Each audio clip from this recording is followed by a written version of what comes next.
మీ ఎలాంటి వ్యాపార ప్రకటనలకైనా వెంటనే మా ఛానల్ సంప్రదించండి. ఓం శ్రీ మహాగణాధిపతియే నమః. ఓం శ్రీ మాత్రే నమః. ఓం శ్రీ గురుభ్యో నమః. హరి ఓం. వీక్షణ మహాశైలకు నా నమస్కారములు.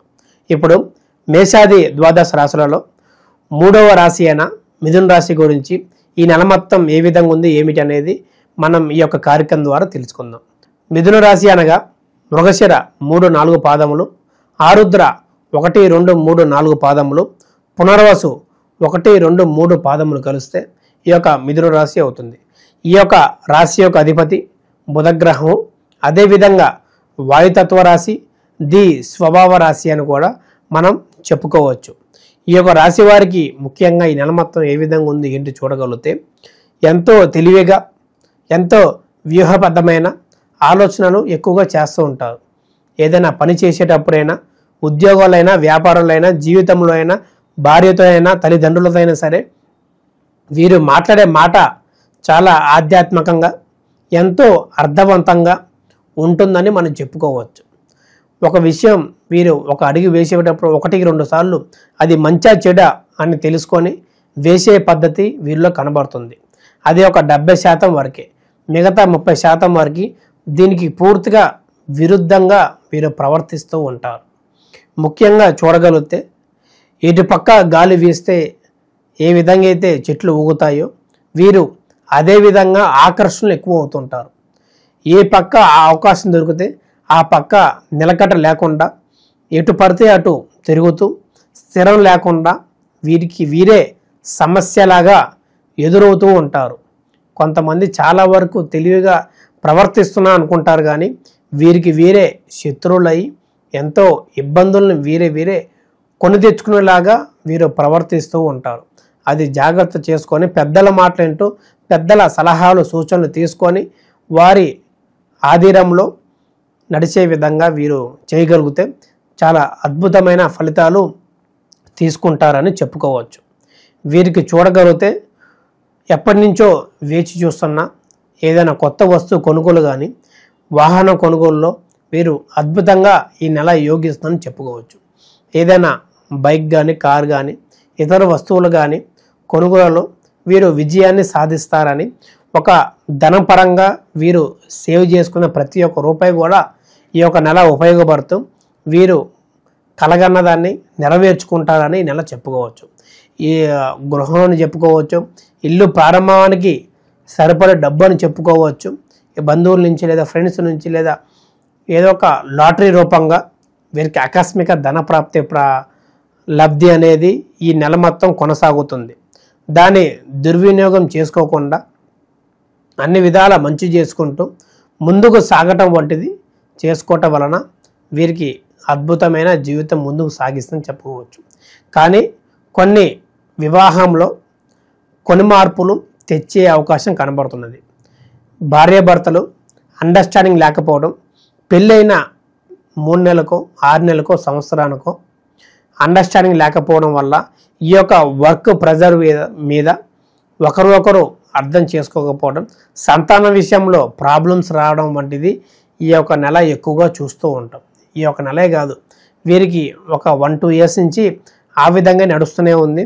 ఇప్పటి కూడా ఈ ఇయర్ మొత్తం అదే విధంగా ఘోషిస్తుందని మనం చెప్పుకోవచ్చు. ఆ ఒక ప్రెజర్ ఎవరొకరు జాబ్ మానేయటం వంటి చేయాలి. ఈ యొక్క మిథున రాశి వారు ఇద్దరు ఎప్పుడైతే వివాహం చేసుకున్న తర్వాత జాబ్ చేస్తారో ఎన్నో కష్టాలని ఎతికి చూసేలా కనబడుతున్నది. కాబట్టి జాగ్రత్త ఉండటం మంచిది. ఈ యొక్క రాశి వారు ఈ యొక్క సెప్టెంబర్ నెలలో విదేశీ ప్రయత్నాలు ఎవరైతే చేస్తున్నారో వారికి శుభవార్తను చెప్పుకోవచ్చు. ఈ యొక్క వీసా రూపంలో వీరికి ఎప్పటి నుంచో వేచి చూస్తున్నా వీరికి నచ్చిన దేశం అనేది వీరికి వీసా వచ్చే రూపం కనబడుతుంది. కానీ అక్కడికి వెళ్ళిన తర్వాత కొంత ఫుడ్ విషయంలో ఇబ్బందులు, వీరు అనుకున్నది ఒకటి అక్కడ జరిగేది ఒకటిలాగా మారుతూ ఉండిద్ది. వీరు ఏం చేస్తుంటారంటే చాలా వరకు ఈ యొక్క మిథున రాశి వారు ఈ యొక్క విదేశీ చేయాలని చెప్పి అక్కడ ఇక్కడ అప్పు చేసుకుంటూ లేదా బంధువుల దగ్గర బ్యాంక్ లోన్స్ కానీ తీసుకుంటూ ఉంటారు. అవి తర్వాత అక్కడికి వెళ్ళి ఏదో ఒక పార్ట్ టైం వర్క్ లాగా చేసుకొని అవన్నీ తీర్చే ప్రయత్నం చేసుకుంటారు. కానీ అది కొంత మార్పులాగా వీరికి కొనుముప్పులాగా అక్కడికి వెళ్ళిన తర్వాత పూర్తిగా విషయాలని మార్చే విధంగా కనబడుతుంది కాబట్టి జాగ్రత్త చేసుకొని ఏ పని మీద అయితే వెళ్తున్నారో ఆ పని మీద దృష్టి పెట్టుకోవడం వంటిది చేయటం వలన వీరికి శుభ ఫలితాలు కలుగుతాయి. మరియు ఒక స్త్రీ వల్ల ఆటంకాలు, గొడవలు లేదా తెచ్చుకొని మార్పుల వల్ల కొన్ని సమస్యలు కుటుంబంలో చూసే విధంగా కనబడుతుంది. అక్కడ రోడ్డు మీద ఉన్నదాన్ని రోడ్డు మీదే ఉంచకుండా ఈ యొక్క ఇంట్లో వరకు తెచ్చే పరిస్థితి అనేది కనబడుతున్నది. గుట్టుగా నడిచేది భారీగా అందరికీ బహిరంగంగా తెలిసే విధంగా ఈ యొక్క నెల కనబడుతుంది. కాబట్టి ఎవరైతే ఒక స్త్రీ వ్యామోహం పడ్డా లేదా పురుష వ్యామోహం పడ్డా సరే జాగ్రత్తగా ఉండటం మంచిది. గొప్పలకు పోయి మోకలు చిప్పలు పరగొట్టుకోవడం వంటిది చేసుకోవటం వలన మీకే ప్రమాదం వచ్చే సూచనలు ఉన్నవి. ఈ యొక్క రాశి వారికి ఈ నెల మొత్తం ఏ విధంగా ఏమి చేస్తే బాగుందని చూడగలిగితే మీ యొక్క కులదేవతను లేదా పితృదేవతలను పూజించుకొని మీ యొక్క సాంప్రబద్ధమైన విధంగా ఏ విధంగా అయితే మీరు చేస్తారో పూజా కార్యక్రమం ఆ విధంగా చేసుకోవడం, ఈ నెల మొత్తం స్మరించుకోవడం వంటిది చేయండి. అద్భుతమైన శుభ ఫలితాలు మీరు చూస్తారు. ఇప్పుడు మనకి రాబోయే ఈ యొక్క సంవత్సరం 2వ చంద్రగ్రహణం ఎప్పుడు, ఎలా, ఎటువంటి జాగ్రత్తలు తీసుకోవాలి మనం ఇప్పుడు తెలుసుకుందాం.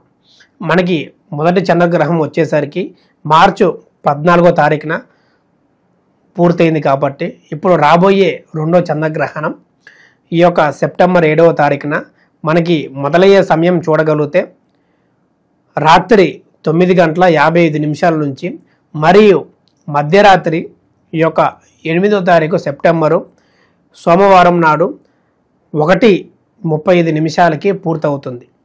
మనకి ప్రారంభమయ్యే రోజు చూడగలిగితే శుక్లపక్షము ఆదివారము, శతభిష నక్షత్రము కుంభరాశిలో ప్రారంభమయ్యి మరియు సోమవారం 8వ తారీఖున ముగిసే విషయం కనబడుతుంది. ఈ యొక్క చంద్రగ్రహంలో మన ముఖ్యంగా చూడగలిగితే అసలు ఎందువల్ల ఏమిటి చూడగలిగితే ఈ యొక్క సూర్యకిరణాలు అనేది మన ఒక చంద్రుని మీద పడకుండా భూమి మధ్యలో నిలుస్తూ ఆ ఒక సూర్యుని కిరణాలు అడ్డుగా నుంచొని ఆ ఒక చంద్రుడిని కప్పేస్తూ ఆ ఒక కిరణాలు భూమి మీద పడకుండా ఈ యొక్క 3:30 వరకు అడ్డుకుంటూ చంద్రగ్రహం అని మనం చెప్పుకోవచ్చు. ఈ యొక్క చంద్రగ్రహం నాడున ఎక్కువగా గర్భిణీ స్త్రీలు లేదా వృద్ధులు జాగ్రత్తగా ఉంటూ నిద్రిస్తూ లేదా శ్లోకాలని పఠిస్తూ చేయటం వల్ల కూడా జరుగుతున్నది. ఈ యొక్క చంద్రగ్రహం వలన ఎటువంటి ప్రమాదం లేదా రాసులకి ప్రమాదం అనేది చాలామంది చెబుతూ ఉంటారు. వాటి నేటిని పట్టించుకోకుండా మీ పనులు మీరు చేసుకుంటూ వారికి ఎక్కువగా ప్రభావం చూపదని మనం చెప్పుకోవచ్చు. ఈ యొక్క గ్రహణం దాదాపు చూడగలిగితే 3:30 వరకు ఉంటుంది. కాబట్టి ఈ యొక్క 9:30 వరకే నిద్రిస్తే ఎటువంటి ఇబ్బంది లేదని చెప్పుకోవచ్చు. తెల్లవారుజామున లేచిన వెంటనే తలస్నానం చేసి శివాలయం దర్శనం చేసుకొని శివాభిషేకం చేసుకోవటం వల్ల కూడా వీరికి శుభ ఫలితాలు కలుగుతూ అన్నింటా బాగుంటుందని మనం చెప్పుకోవచ్చు. దాన్నే పాటిస్తూ ఎటువంటి అనుమానాలు, ఎటువంటి శాంతులు చెప్పినా సరే చేసుకోకుండా జాగ్రత్తగా ఉంటూ దీని ప్రభావం ఎక్కువగా భూమి మీద పడకుండా మనుషులు ఎవరికి పడకుండా ఉంటుందని మనం చెప్పదగిన సూచన. మరియు మీకు ఎటువంటి సలహాలు కావాలన్నా, ఎటువంటి ఆచారాలు పాటించాలన్నా మా ఒక కింద కనబడుతున్న నెంబర్కి సంప్రదించి అపాయింట్మెంట్ తీసుకొని మీ యొక్క వ్యక్తిగత జాతకాన్ని తెలుసుకొని ఎటువంటి సమస్యలతో బాధపడుతున్నా సరే వాటి యొక్క చక్కని పరిహారం మార్గాన్ని తెలుసుకొని ముందుకు వెళ్ళటం వంటిది చేసుకోండి. ఈ యొక్క రాశి ఫలాలు అనేది దాదాపు 50 నుంచి 70% వరకు ఫలిస్తుంది. మరియు పూర్తిగా తెలుసుకోవాలనుకున్నా మా ఒక నంబర్కి సంప్రదించి మీ యొక్క సందేహాలు ఏదైనా సరే ఎటువంటి సమస్యకైనా సరే చక్కని పరిహారం అనేది చూపబోతాం. శుభం. లోకా సమస్త సుఖినో భవంతు.